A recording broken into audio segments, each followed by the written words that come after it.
देश की सबसे बड़ी hydro electric power generation company Satluj Jal Vidyut निगम का शेयर मार्केट में दबदबा बढ़ा है। शेयर मार्केट में एसजेवीएन के शेयर की कीमत 31 रुपए से बढ़कर 73 रुपए को पार कर गई है। एसजेवीएन में केंद्र का हिस्सेदारी 55%, हिमाचल की 26% और लोगों को 18% हिस्सेदारी है।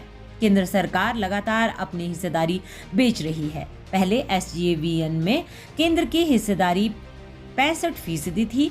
केंद्र सरकार ने अब फिर से एसजेवीएन से अपनी हिस्सेदारी 2.46% बेचने जा रही है। ओएफएस यानी ऑफर टू सेल के जरिए ये हिस्सेदारी बेचेगी। हिमाचल में आपदा से काफी नुकसान हुआ है, इससे एसजेवीएन भी नहीं बच पाया है।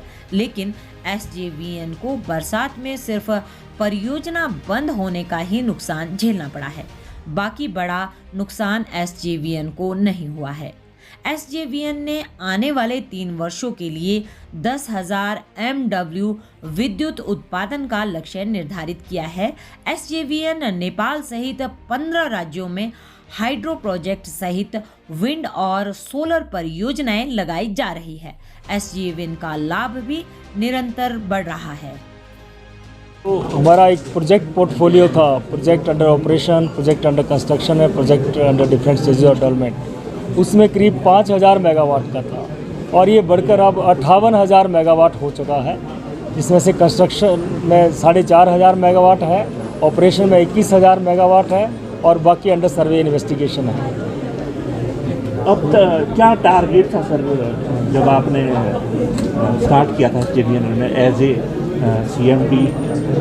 हमारा टारगेट था कि 2018 में हमने रखा था कि वर्ष 2023-24 तक हम 5,000 मेगावाट की कंपनी बनेंगे और 2030 तक 25,000 मेगावाट और 40 तक 50,000 मेगावाट।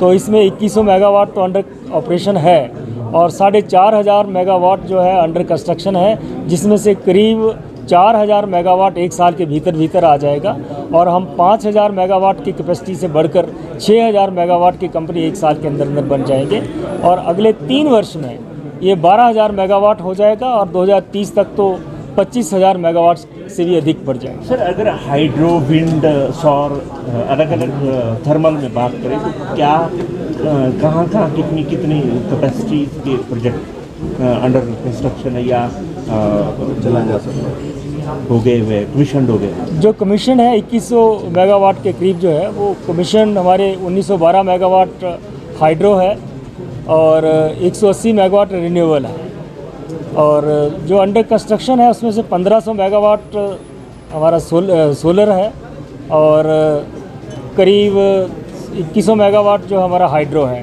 और 1320 मेगावाट थर्मल है। अगर प्रॉफिट के लिहाज से माने तो क्या स्थिति है इस वक्त? एसजेवीएन जब स्टार्ट किया था एक दौर में और आज की क्या स्थिति है फाइनेंशियल?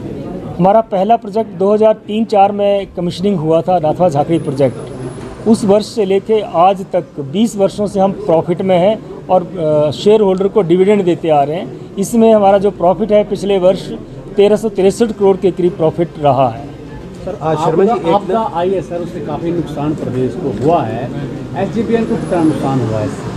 एसजेवीएन को अगर मैं कहूं कि अगर कोई डैमेज तो नहीं हुआ हमारे किसी प्रोजेक्ट को, लेकिन during that flood period silt की वजह से हमारा प्रोजेक्ट बंद रहा 3 दिन का। तो 3 दिन की जनरेशन अगर मैं कहूँ कि कोई 150 मिलियन यूनिट की जनरेशन, मतलब 15 करोड़ यूनिट की जनरेशन, उसके हिसाब से कोई 60-70 करोड़ का लॉस अगर मैं कहूँगा जनरेशन का हुआ है हमारा। शर्मा जी, हिमाचल सरकार ने पावर पॉलिसी के अंदर कुछ बदलाव किया है, इस बदलाव का एसजेवीएन के ऊपर जो है वो क्या असर देखते हैं?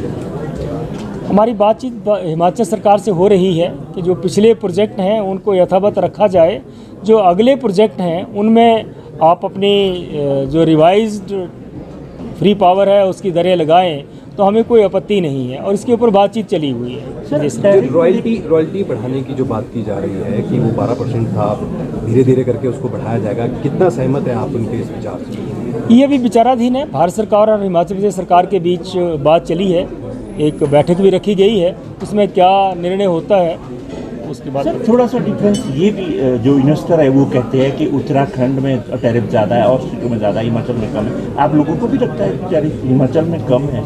ये प्रोजेक्ट टू प्रोजेक्ट है, कम या ज़्यादा की बात नहीं है कि अगर प्रोजेक्ट आसान प्रोजेक्ट है तो टैरिफ कम होता है, जो टफ प्रोजेक्ट है वो उसमें टैरिफ ज़्यादा होता है।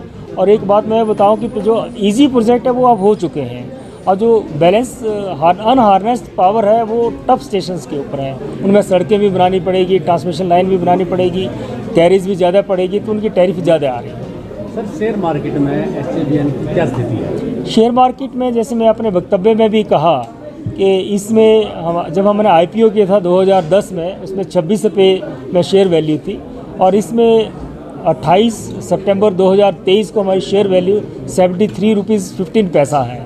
तो कितने गुना, करीब करीब 3 गुना। जैसे मैंने बताया भी था, जिसने 6 महीने पहले हमारे SJVN के शेयर में इन्वेस्ट किया था उसमें उसकी वैल्यू 31 रुपये के करीब थी, तो आज 73 हो चुकी है, तो वो करीब 2.25 गुना ज़्यादा 6 महीने में कमा चुका है, 2 गुना से ज़्यादा। आने वाले सालों में क्या लक्ष्य निर्धारित किया है SJVN ने? आने वाले लक्ष्य में जैसे पावर जनरेशन का है कि 2030 तक 25,000 मेगावाट और 2040 तक 50,000 मेगावाट। इस तरह से हमारी जनरेशन बढ़ेगी और शेयर होल्डर्स को भी रिटर्न ज़्यादा आएंगे। Thank you.